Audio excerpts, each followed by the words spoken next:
بسم الله الرحمن الرحيم.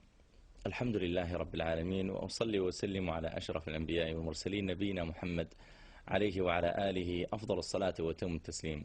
أما بعد، أيها الإخوة والأخوات، السلام عليكم ورحمة الله تعالى وبركاته. لعلنا ندخل مرة أخرى إلى قرية العجائب ونذهب إلى مسجدها لنرى رسول الله صلى الله عليه وسلم وقد جلس مع أصحابه في مجلس مبارك تعطره فيه أنفاسه صلى الله عليه وسلم، في مجلس مبارك تحفهم فيه الملائكة وتغشاهم الرحمة ويذكرهم الله تعالى في من عنده. فإذا به صلى الله عليه وسلم في هذا المجلس ينتقل بالصحابة إلى هناك، إلى الجنة وما أعد الله تعالى فيها. فيقول صلى الله عليه وسلم لأصحابه: إن موسى سأل ربه فقال: ربي ما أدنى أهل الجنة منزله. أدنى أهل الجنة منزله يعني الرجل الذي هو أقلهم، ما أعطي كما أعطوا جميعا. فقال الله تعالى له: ذاك رجل يأتي إلى الجنة بعدما يدخل أهل الجنة الجنة وبعدما يدخل أهل النار النار.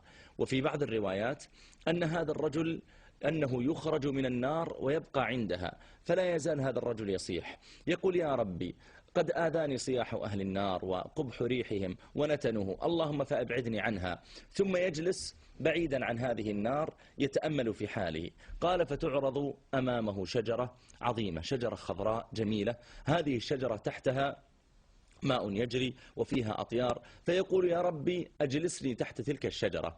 فيقول الله تعالى له: يا ابن آدم أما عاهدتني ألا تسألني شيئا آخر؟ تقول أبعدني عن النار ولا أسألك شيئا. فيقول: يا ربي جلسني تحت تلك الشجرة، أجلسني تحتها ولا أسألك شيئا آخر أبدا. فيأذن الله تعالى له فيذهب ويجلس تحت تلك الشجرة، فيشرب من مائها ويأكل من ثمارها يتمتع. بينما هو على هذا الحال إذ عرضت له شجرة أخرى أحسن من هذه الشجرة التي هو تحتها، فيبدأ يقول: يا ربي يا ربي، يتصبر يريد أن يسكت لكن ما يستطيع، يا ربي بلغني إلى تلك الشجرة الثانية. فيقول الله تعالى: يا ابن آدم ما أغدرك، ألم تكن أعطيتني العهود والمواثيق إذا بلغتك هذه الشجرة ألا تسألني غيرها؟ فيقول: وعزتك وجلالك بلغني تلك الشجرة ولا أسألك شيء آخر أبدا، يكفيني أن أجلس تحت تلك الشجرة. فيأذن الله تعالى له ويذهب إليها، فإذا جلس تحتها وشرب من مائها وتمتع بنعيمها رأى من بعيد الجنة، وبدأ يأتيه من روحها وريحانها ويسمع ضحكات أهلها ومزاح بعضهم مع بعض، فيشتاق إلى أن يقترب من باب الجنة. فيتصبر المسكين، بينه وبين الله عهد لكنه ما يصبر، فيقول: يا ربي يا ربي. فيقول الله تعالى: ما تريد يا ابن آدم؟ فيقول: يا ربي بلغني إلى باب الجنة. ما طلب أن يدخل الجنة، فقط يريد بابها. بلغني إلى باب الجنة وعزتك وجلالك لا أسألك شيئا آخر أبدا. فيأذن الله تعالى له بذلك، فيذهب حتى يأتي إلى باب الجنة ويجلس عنده. إذا جلس عند باب الجنة يأتيه من روحها وريحانها، فيسكت ويتصبر يريد أن يدخل، فيقول: يا ربي أدخلني الجنة. فيقول الله تعالى: يا ابن آدم ما أغدرك، ألم تكن أعطيتني العهود والمواثيق ألا تسألني غير ذلك؟ فيقول: وعزتك وجلالك لا أسألك شيئا غيره أبدا. فيأذن الله تعالى له فيدخل إلى الجنة. العجيب أيها الإخوة أنه إذا دخل إلى الجنة هذا الرجل خيل إليه أنها ملأى، ينظر إلى القصور فإذا فيها ناس، ينظر إلى الأنهار فإذا فيها ناس يسبحون، ينظر إلى الأشجار فإذا تحتها أقوام جالسون، يخيل إليه أنها ملأى، أنها مليانة، أنه ما له مكان.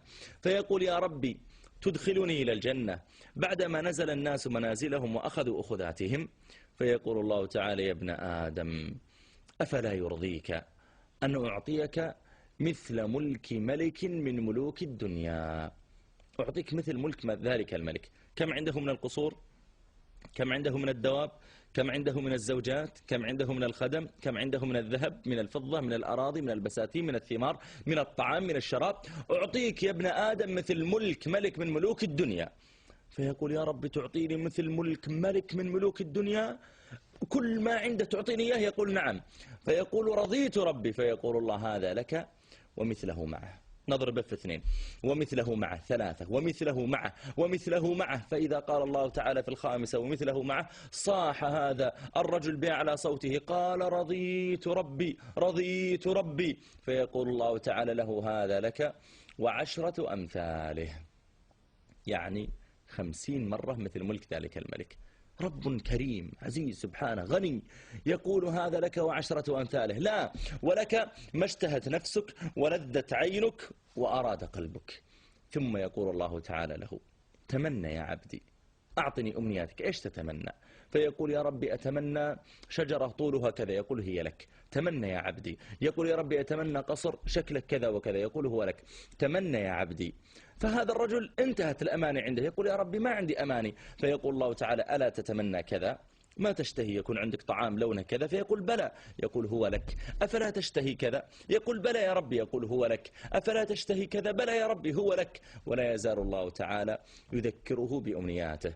هذا الرجل يدخل إلى الجنة بعد ذلك، فإذا دخل ذاهبا إلى بعض قصوره وهو في أثناء الطريق يرى غلاما حسنا جميلا ما رأت عينه أجمل منه، فإذا رآه سجد له. هذا الرجل يسجد لذلك الغلام، فيقولون له: ارفع ارفع، ما بالك؟ فيقول: رأيت ربي. يقولون: لا، هذا ليس ربك، هذا غلام خادم من خدام خدمك، هذا ليس خادمك، هذا يخدم خدمك. قال: فيقوم ويمشي قليلا ثم يرى غلاما أجمل من الأول بكثير، فيسجد له. فيقولون: قم، ما بالك سجدت؟ يقول: رأيت ربي. يقولون: لا، هذا خادم من خدمك. ثم يمشي فيرى قصرا عظيما يتلألأ، أنوار ذهب فضة جواهر ما فيه من